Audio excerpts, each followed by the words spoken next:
Assalamualaikum warahmatullahi wabarakatuh.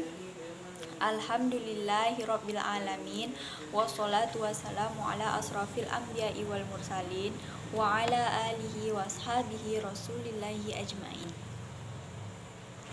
Perkenalkan, nama saya Rizky Akbarina. Saya dari Prodi Siasah Syariah 5B.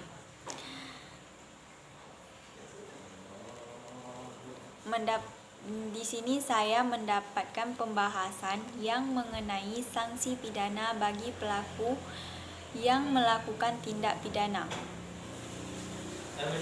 impor orang, tindak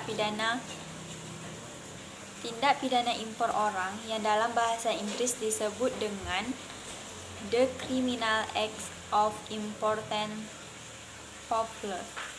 Sedangkan dalam bahasa Belanda disebut dengan The Invoervengetstrafrecht, merupakan tindak pidana yang dilakukan oleh orang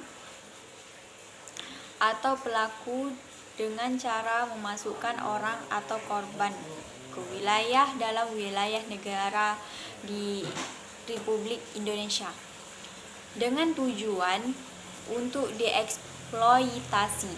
Sanksi bagi pelaku atau orang yang mengimpor atau memasukkan orang ke wilayah Indonesia dengan maksud untuk dieksploitasi telah tahun 2007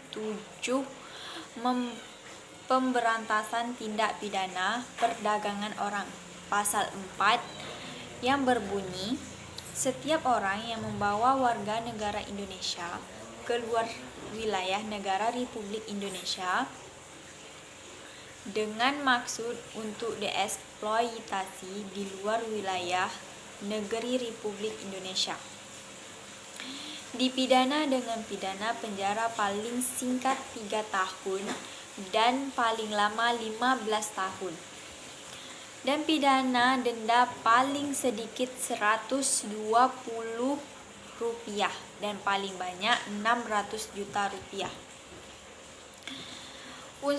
Unsur-unsur perbuatan pidana yang diatur dalam pasal 4 Undang-Undang Nomor 21 Tahun 2007 tentang Pemberantasan Tindak Pidana Perdagangan Orang yang meliputi yang pertama, pelakunya, yaitu orang.